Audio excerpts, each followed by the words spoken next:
Sean bienvenidos al programa de Memoria, Verdad, Justicia y Reparación. En septiembre, el mes de las festividades cívicas, iniciamos el programa recordando que hace 50 años, un 11 de septiembre, se perpetuaba un golpe de Estado en Chile. El presidente constitucional, Salvador Allende, fue desplazado del poder con el fin de proteger los intereses de las élites capitalistas. Se cumplen 50 años del golpe de Pinochet contra el gobierno democrático de Salvador Allende. Acompáñanos en este viaje en la búsqueda de la verdad.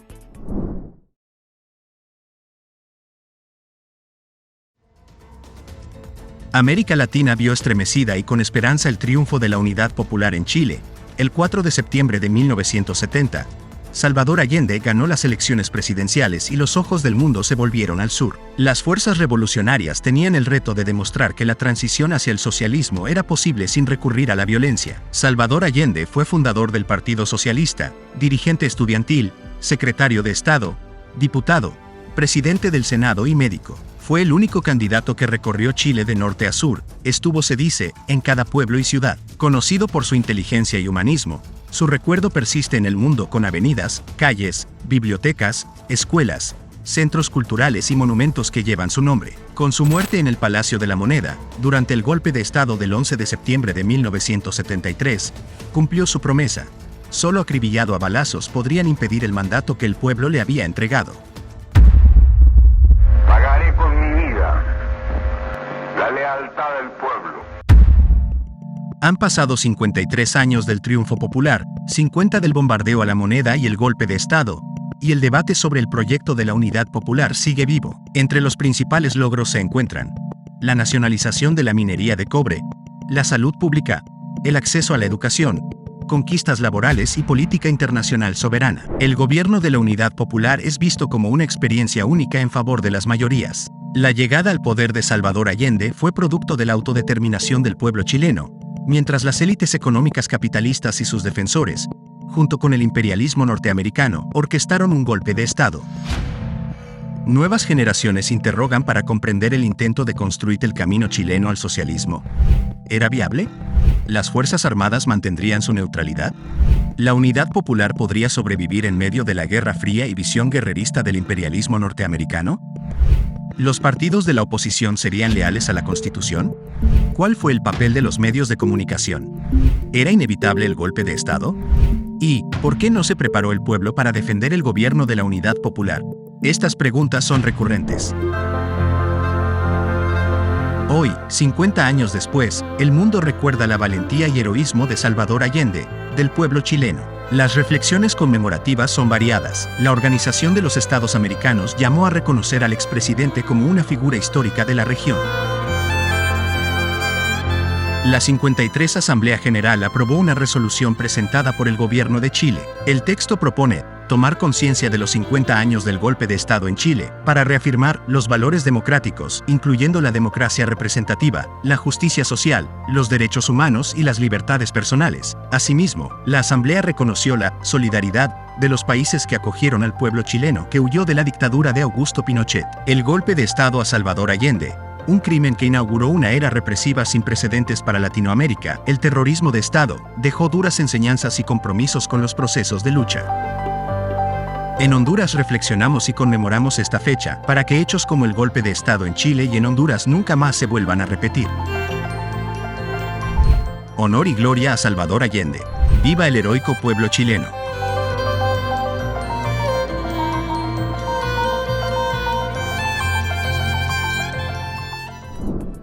Porque conocer la verdad nos da libertad, salimos a las calles a preguntar: ¿sabes quién era Salvador Allende?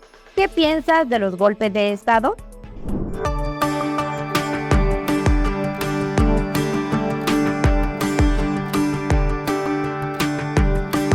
Claro, el presidente que recibió un golpe de Estado por parte de Pinochet. Salvador Allende fue el primer presidente socialista electo democráticamente en América. Los gringos desde antes de que él fuera electo ya estaban, digamos, pensando cómo hacer para impedir que él ganara las elecciones. Hasta que al fin dijeron, no, aquí vamos a meternos de lleno, y fueron a bombardear la moneda, Allende resistió, creo, durante unas 5 o 6 horas hasta que tuvo que suicidarse. Un líder histórico socialista, ¿verdad? En aquella época de los 70, donde empezaba el socialismo en Latinoamérica, y creo que es el ejemplo más claro de la lucha de todo el continente latinoamericano.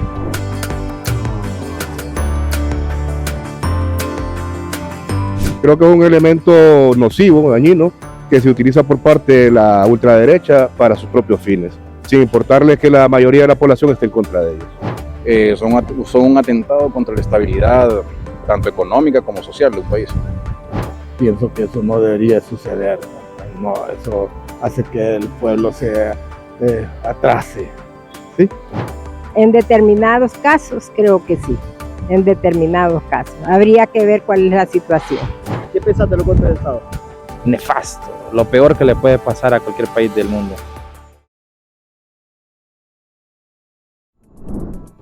Hoy recordamos y condenamos el terrorismo.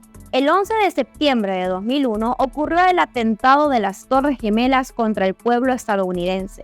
Rememoramos este hecho con solidaridad para las víctimas y sus familiares y condenamos todos los actos de terrorismo del Estado o de grupos armados.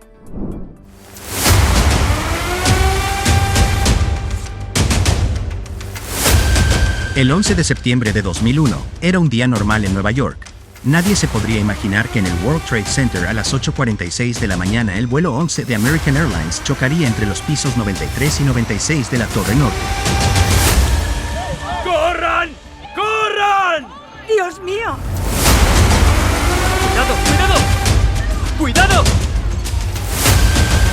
El vuelo que había despegado de Boston a Los Ángeles fue secuestrado por extremistas del grupo Al-Qaeda con 76 pasajeros, 11 miembros de la tripulación y 5 terroristas a bordo, según detalla el 911 Memorial and Museum.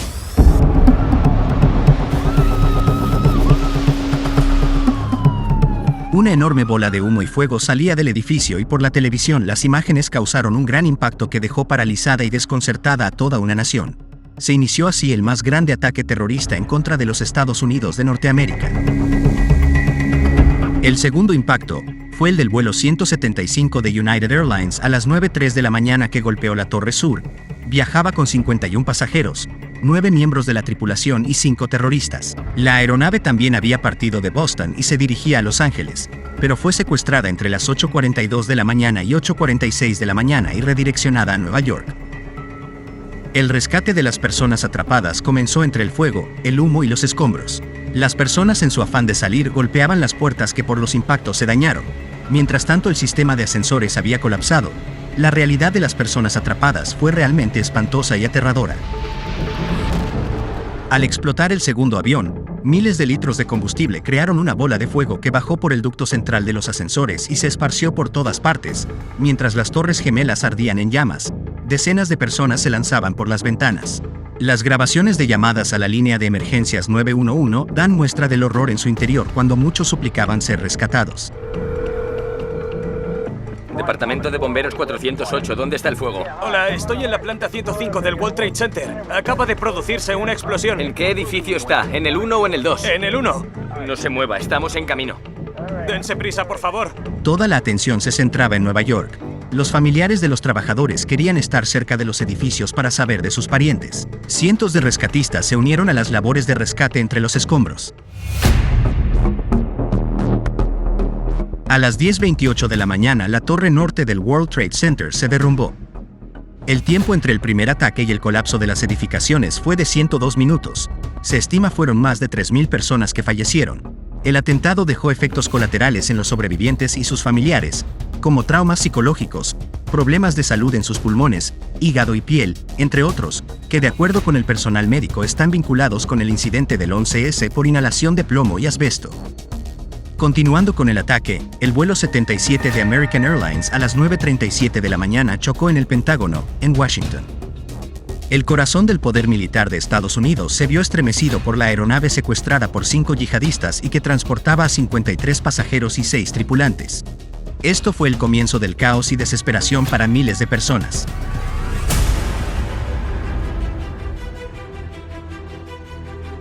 El ataque fue dirigido a los principales signos de grandeza de los Estados Unidos de Norteamérica, a los emblemas de su hegemonía imperial en materia económica y financiera, las Torres Gemelas, de estrategia militar, de intervención, injerencia y guerra el Pentágono, y su política imperialista la Casa Blanca.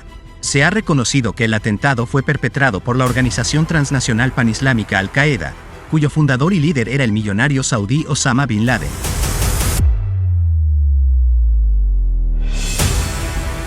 Desde el gobierno de la refundación condenamos los hechos del terrorismo, tanto de Estado como de grupos armados, recordando que la más afectada por los brutales ataques siempre será la población civil de cada nación. En esta emblemática conmemoración, nos sumamos a los llamados al respeto y consideración de los derechos humanos universales, alzando la voz en nombre de la no repetición.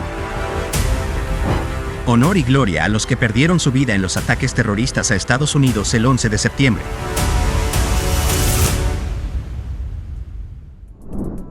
Asimismo, conmemoramos los hechos que nos identifican como nación. El 15 de septiembre de 1821 se declara la independencia de España y 21 años después ocurría el asesinato de Francisco Morazán. Es durante ese tiempo que surge la República Federal de Centroamérica y se construyen los cimientos para el reconocimiento de los derechos inalienables de toda la población centroamericana.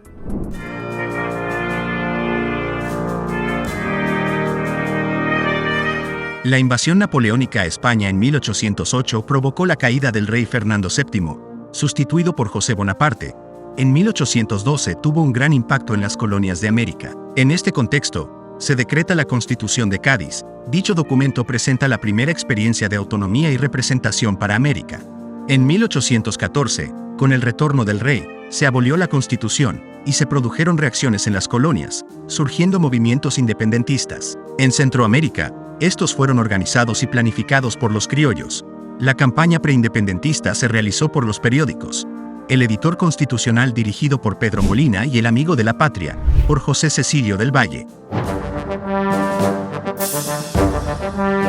En Centroamérica, las élites criollas y las autoridades españolas proclamaron la independencia el 15 de septiembre de 1821, en aras de evitar una insurrección popular que arriesgara sus intereses, influenciados por los ideales de libertad, igualdad y fraternidad de la Revolución Francesa. La anexión de Centroamérica al Imperio Mexicano se realizó el 5 de enero de 1822, bajo la esperanza de un desarrollo y solución de conflictos heredados. Este acto reflejó la lucha de intereses entre conservadores y liberales. El opositor José Cecilio del Valle gestiona en México la separación y lo logra. La noticia llega a Guatemala el 1 de julio de 1823 y se emite el decreto de independencia absoluta de las provincias del centro de América. Este año se recordó el bicentenario de tal hecho. Así nacen las Provincias Unidas del Centro de América, entre 1823 y 1824, que después se transformó en la República Federal de Centroamérica, entre 1824 y 1841. La situación de la República Federal en 1837 era crítica y para 1839 estaba disuelta por la entonces élite política y religiosa. Morazán viajó al exilio. Posteriormente, en 1842 se instaló en Costa Rica y asumió la jefatura de Estado. Como efecto, los demás países centroamericanos, contrarios a su ideal de nación y liderazgo, formaron la Unión Militar Confederación de Guatemala, desatando el 11 de septiembre un movimiento contra su gobierno. Finalmente Morazán fue capturado y fusilado el 15 de septiembre de 1842 en San José, Costa Rica. Después de 21 años de la independencia de Centroamérica de España fue asesinado Francisco Morazán. En el 181 aniversario de su muerte lo recordamos a través de las líneas de su testamento en una exhortación política. Declaro que mi amor a Centroamérica muere conmigo. Excito a la juventud, que es la llamada a dar vida a este país que dejo con sentimiento por quedar anarquizado, y deseo que imite mi ejemplo de morir con firmeza antes de dejarlo abandonado al desorden en que desgraciadamente hoy se encuentra. En la actualidad, el gobierno de la refundación de la presidenta Xiomara Castro conmemora los 202 años de independencia, siguiendo los ideales morazánicos y su democratización, impulsando la enseñanza de la cátedra morazánica para fomentar la creatividad intelectual y práctica en el estudio de su vida, obra y pensamiento, promoviendo en la niñez, la juventud y la población en general los valores cívicos y la lucha por un presente equitativo y próspero. Cerramos esta sección con un fragmento de Morazán Vigila de Pablo Neruda. Alta es la noche y Morazán vigila. ¿Es hoy, ayer, mañana? Tú lo sabes.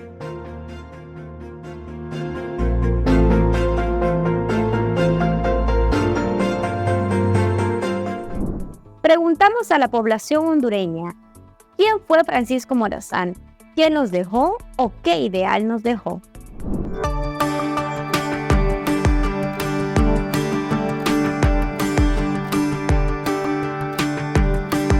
Bueno, Francisco Morazán ha sido uno de los personajes más importantes de la historia de Honduras y Centroamérica.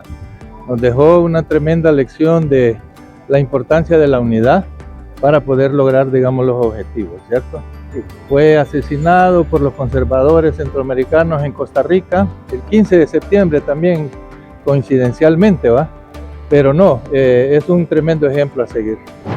Fue un prócer patrio y luchó por la unión de Centroamérica. Bueno, Francisco Morazán fue una persona que luchó por el país, podemos decir históricamente, aquella época que estaba en la plena, podemos decir, revolución e independencia del país. Creo que nos dejó un legado histórico de luchar por nuestro país y nuestra tierra. Un prócer y la Unión Centroamericana luchó por eso, prócer de Centroamérica. Francisco Morazán, un prócer de aquí de Honduras, que luchó por que se uniera Centroamérica. Y nos dejó, creo que el legado de unir Centroamérica. Francisco Morazán era un pensador, un libertador, un ideólogo, un ilustrado, que nos heredó el aspecto del amor a la patria, el defenderla a toda costa y lo que es la parte de la importancia de la educación como un elemento relevante para la sociedad hondureña. Al volver, continuamos con más efemérides del mes de septiembre en este su programa de Memoria, Verdad, Justicia y Reparación.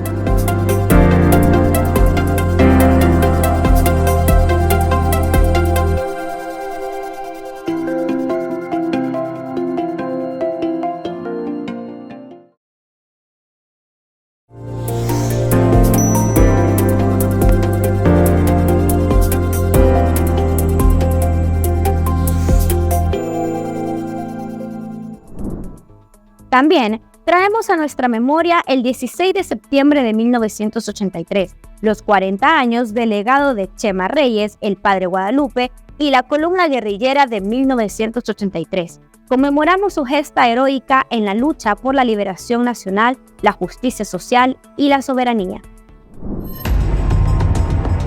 Honduras, en las décadas de 1960, 70 y 80, presenció el surgimiento de una generación de revolucionarios comprometidos por la justicia social y la liberación de su nación. José María Reyes Mata, conocido como Chema Reyes, sobresalió como un líder prominente. Nació el 5 de octubre de 1943 en San Francisco de Yojoa, Honduras. Con una fuerte inclinación a la lucha revolucionaria, lideró una huelga estudiantil y fue uno de los fundadores del movimiento Francisco Morazán. En la década de 1960, Chema Reyes participó en las luchas revolucionarias de Guatemala, Bolivia y Chile.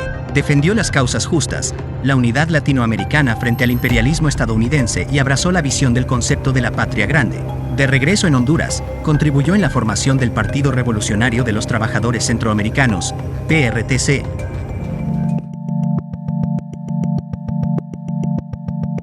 En octubre de 1980, cuando la guerra civil en El Salvador se avecinaba, Chema Reyes fue parte de los esfuerzos de unificación de las fuerzas revolucionarias en El Salvador, lo que llevó a una reorganización del PRTC en Honduras. Centroamérica estaba inmersa en conflictos, la guerra civil en El Salvador, la revolución en Nicaragua y la lucha guerrillera en Guatemala. Honduras, bajo la influencia de los Estados Unidos y el Plan Cóndor, ejecutó la doctrina de seguridad nacional y se convirtió en un punto estratégico no solo para la contrainsurgencia en la región, sino también para la represión y la desaparición de los revolucionarios y luchadores sociales. De 1981 a 1983, se formó la Dirección Nacional para la Unidad, DNU, del Movimiento Revolucionario Hondureño que incluyó a varias organizaciones. Chema Reyes, conocido como el comandante Pablo Mendoza, fue uno de sus miembros más destacados. En 1983, Chema Reyes lideró las Fuerzas Armadas del Pueblo, FAP, un ejército guerrillero compuesto por hondureños y algunos estadounidenses, creado con la misión de detener la agresión del imperialismo estadounidense y apoyar la revolución nicaragüense. La columna guerrillera enfrentó desafíos significativos en su camino a las montañas de Olancho, donde establecieron el campamento Congolón. La falta de alimentos, el agotamiento y las dificultades del terreno llevaron a deserciones y tensiones dentro de la columna.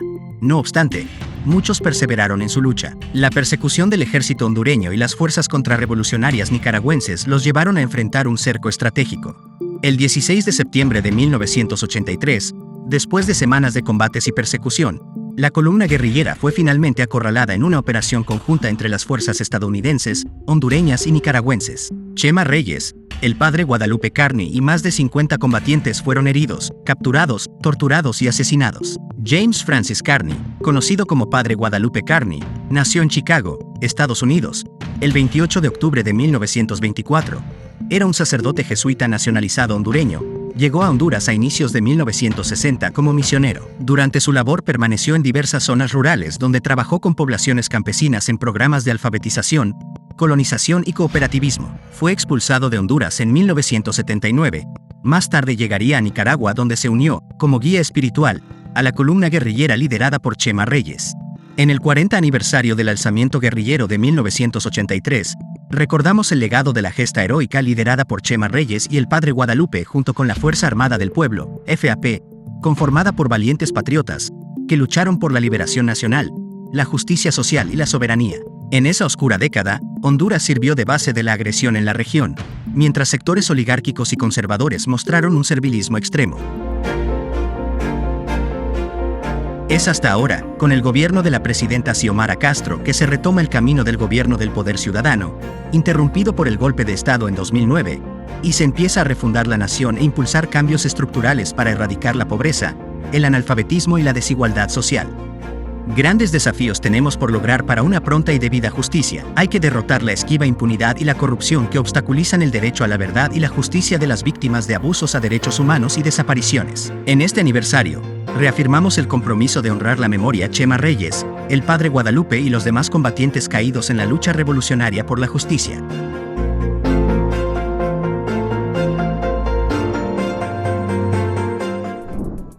También preguntamos a la ciudadanía si conocen quién fue el padre Guadalupe.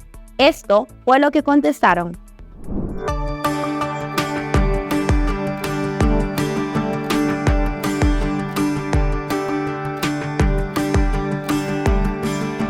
Fue un defensor de los derechos humanos. También luchaba por algo y lo mataron. ¿Por los campesinos? Sí, por los campesinos. La lucha y se nacionalizó, creo, se hizo hondureño. ¿Él era de Estados Unidos? Sí, americano. Sí. No, yo lo que sé es que el padre Guadalupe, junto con otro conjunto de patriotas hondureños, y no estoy seguro si algunos de otros países, se introdujeron en las montañas de Olancho, ¿cierto? Allá por Patuca. Tratando de liberar al país de la opresión que estábamos padeciendo en ese momento, que era cuando estaba Suazo Córdoba, Álvarez Martínez, y digamos una de las épocas más oscuras de la historia reciente del país. Otro tremendo ejemplo, el padre Guadalupe.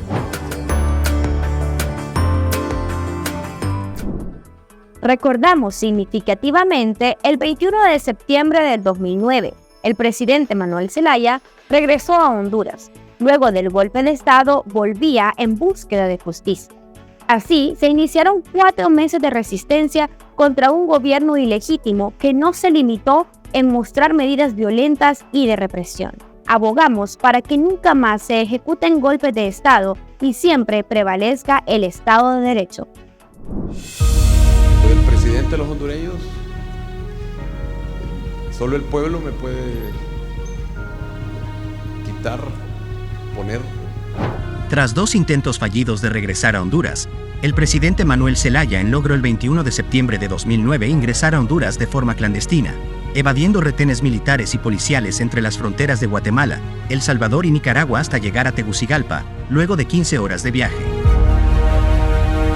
Fue hasta la madrugada después de esperar en Tegucigalpa que el presidente Zelaya logró comunicarse con el canciller brasileño, Celso Amorim, quien le informó de la decisión del presidente Ignacio Lula da Silva ante la solicitud de llegar a la Embajada de Brasil en Honduras, con las siguientes palabras: dígale a Zelaya que mi casa es su casa, que nosotros no tenemos militares ni policías que protejan la embajada, que si él lo considera, tiene toda nuestra hospitalidad para alcanzar el retorno de Honduras al orden democrático. La población estaba consternada por no saber la verdad de lo que pasaba. Las primeras informaciones señalaban que Zelaya estaba refugiado en la sede de la Organización de Naciones Unidas, ONU, pero la coordinadora de la ONU en Tegucigalpa, Rebeca Arias, negó esa información.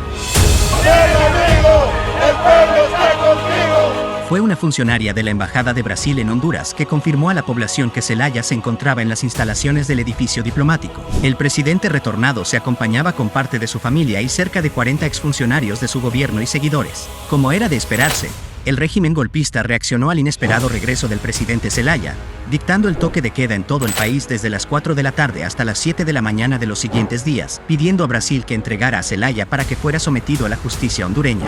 Desde Washington, la secretaria de Estado, Hillary Clinton, instó a las partes enfrentadas a dialogar y evitar que la crisis desembocara en violencia. Los soldados que rodeaban el sitio endurecieron la seguridad y usaron un parlante para acosar a quienes estaban en la sede diplomática con sonidos estruendosos, y por la noche las tropas marchaban haciendo sonar sus escudos, según testigos. Los policías y soldados armados con rifles M16 mantuvieron bloqueada la embajada, sellando virtualmente el estrecho camino que lleva al pequeño edificio, situado a unos metros de una bulliciosa avenida principal. Por la noche, comenzaron a circular rumores sobre una inminente redada policial o de un ataque con gas lacrimógeno a través de las cañerías. Zoe Zelaya, hija del mandatario, expuso: "Está resistiendo, así como la gente está resistiendo", mientras aguardaba fuera de la embajada con suministros a la espera de ingresar al inmueble.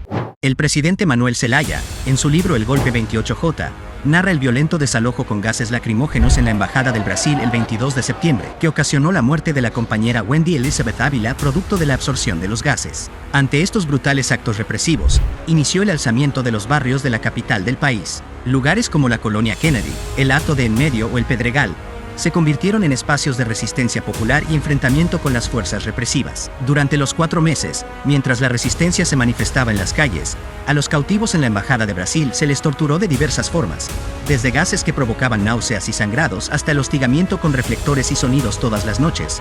Activaban marchas militares y el himno nacional por altoparlantes, se bloqueó la señal telefónica, hacían simulacros de ocupación, iniciaron hostigamientos en las casas de los compañeros, impedían la entrada de periodistas, tomaban fotos a las personas que llegaban y pusieron francotiradores alrededor.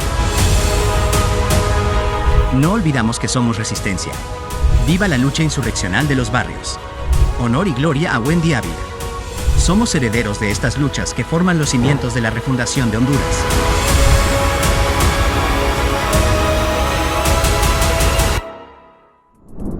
Para edificar memoria, consultamos a la ciudadanía.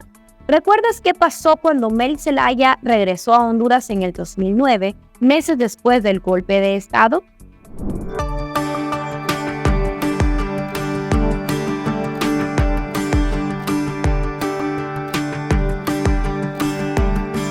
Mire, recuerdo que hubo una buena marcha, creo que cuando él, casi no recuerdo mucho, pero sí hubo algo que el pueblo estaba queriendo que regresara.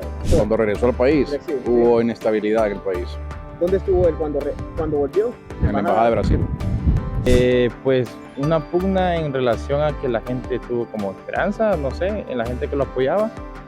¿Qué pasó cuando él regresó otra vez? Una construcción de un nuevo partido. Y bueno, sí, una lucha histórica en el país, más que todo lo que ya sabemos, ¿verdad? Las marchas y todo eso. Ese día yo estaba en el Central, me acuerdo que ahí estábamos un buen paquete de gente de la resistencia, nos venimos a la Embajada de Brasil, estuvimos todo el día en la Embajada de Brasil, toda la noche en la Embajada de Brasil, una tremenda alegría por parte de la gente porque estaba de regreso Manuel Zelaya, pero en la madrugada, 4 o 5 de la mañana creo, entró el ejército y dispersó, digamos, a los que estábamos ahí, y además murió la compañera, una compañera, no recuerdo el nombre, producto de los gases lacrimógenos, y bueno, a partir de ahí se construyó un equipo de gente dentro de la embajada que acompañó a Mel durante varios meses hasta que pudo salir.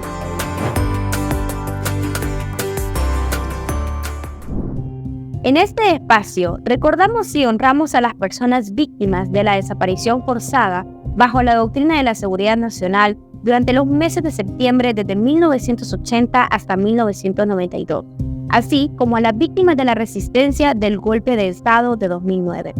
Es nuestro deber mantener viva la memoria de quienes han sido apartados injustamente de sus familias y comunidades.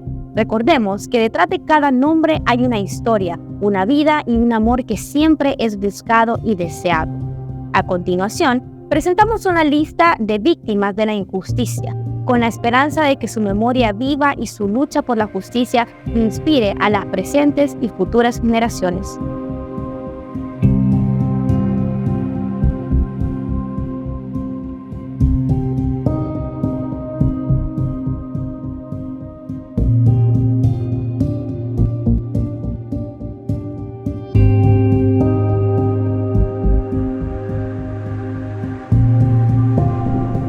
Estos hechos nos recuerdan la importancia de la memoria, la verdad, la justicia en la lucha por los derechos humanos y la construcción de sociedades más justas y democráticas. Apreciemos la memoria de quienes lucharon por la justicia y continuemos nuestra búsqueda de la verdad. Gracias por unirse al programa de Memoria, Verdad, Justicia y Reparación. Sigamos aprendiendo de la historia para construir un mundo más humano y solidario. Se despide de ustedes Marcela Arrazola Raudales. Hasta pronto.